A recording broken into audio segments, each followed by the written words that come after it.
Hello, I'm Nigel. I'd like to do another short video for military and budget watch collectors. This time it's of my Alpha Paul Newman Daytona Chronograph homage watch. This is a homage of the Rolex Daytona of the 1960s.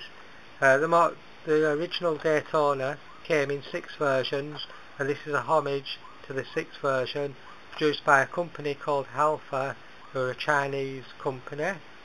Just looking at the dial of the watch first of all, this one has an ivory dial with black sub-dials, the Alpha name at the top with the Alpha symbol, and it says mechanical chronometer and chronograph on the face.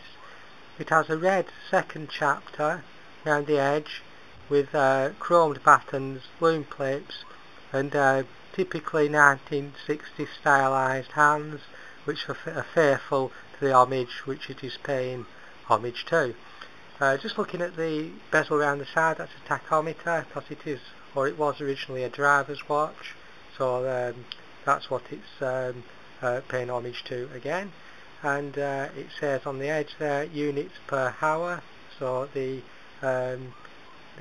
chronograph can be used to measure against the tachometer, and therefore it measures speed.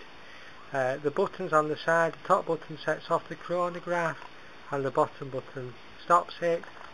They're both lockdown screw method pushers, which are supposed to increase the water tightness of the watch. This watch is about 580 N, so it's 50 metres, and it has a screw down crown as well with the Alpha logo on. It's nicely shaped at the edge, nice and deep, polished stainless steel with brushed lugs, nicely finished on the edges there, and on the other edge. If I just show you by opening the top pusher like this, it was fully screwed in on the previous view, so if I fully open the pusher up there so it's level with the top, and do that the same with the bottom pusher, there we are. And now I can operate the chronograph by pressing the top one. That's typically like a stopwatch. Off the second hand, perfectly goes smoothly around the dial. Stop it again there before I reset it with the bottom pusher and spring it back. The sub-dial at this side is the second hand, nicely sweeping. The movements are 21600 BPH, manual wind movement, and on this side we have the 30-minute chronograph hand, which continually goes, it doesn't stop at 30 minutes, it will bypass that so it continue timing. At the bottom there we have the 24-hour dial. Moving on to the bracelet is an oyster style.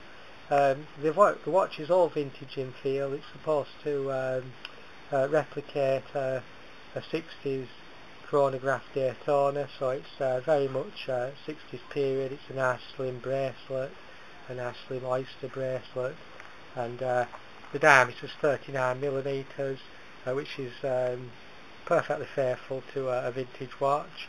And the domed crystal is acrylic, which again would be the case with a vintage watch.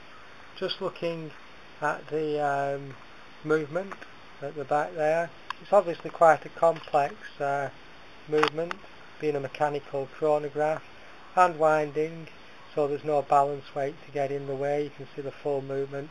It's a 21 joule Seagull movement, an ST19, very well regarded. It's an old movement, been in production for many years, well known for its reliability. It's in fact known as watchmaker's nightmare, as it never breaks down apparently, which is good news. It's nicely detailed. There's a lot of screws there which are nicely patinated in blue, and you can see the jewels. It's a 20 jewel movement, and it has a 42-hour power reserve on full wind. You can see the Geneva stripes on the polished surfaces, so it's nicely detailed as well. It's got the proper glass view case back, and it's nicely sealed with a serrated edge there for removing it with a special tool. So that's the actual watch. That's the Alpha Paul Newman Daytona. It became known as the Paul Newman Daytona, did the original, simply because the actor wore one during the 1970s right through to 2008, I believe, and Fashion magazine picked up on this and it became known colloquially as the Paul Newman Daytona. So there it is, and a very, very nice watch to own, and a very nice addition to any collection. That's there, just screwing the crown back in. Moving the watch to one side, you can see that it comes in a nice case. It's a nice suede case. It's a perfect travel case really. It has the instructions in the back there which are fairly simple, but they're enough to warn you about not overwinding the movement, and are enough to tell you how to operate the automatic movement of the watch, and it's all easily legible and perfectly good for the money. These watches are available mainly on the internet. I haven't seen any for sale on the high street. This watch retails at around the £120 mark, and it's a little bit more than a lot of alphas, mainly because it's got the seagull movement. Not sure whether all alphas have, they might have, but also because it's a mechanical chronograph, so it's quite a complex movement, so that lifts the price from the normal around £70 for an alpha. As I say, I paid £120. You may be able to get them cheaper if you search, but I bought it off a good reliable supplier that I'd dealt with before, so it was worth paying that amount. And I'm very pleased with the watch, and I'm sure it'll give me many years of pleasurable ownership and happy time telling. Thanks for watching.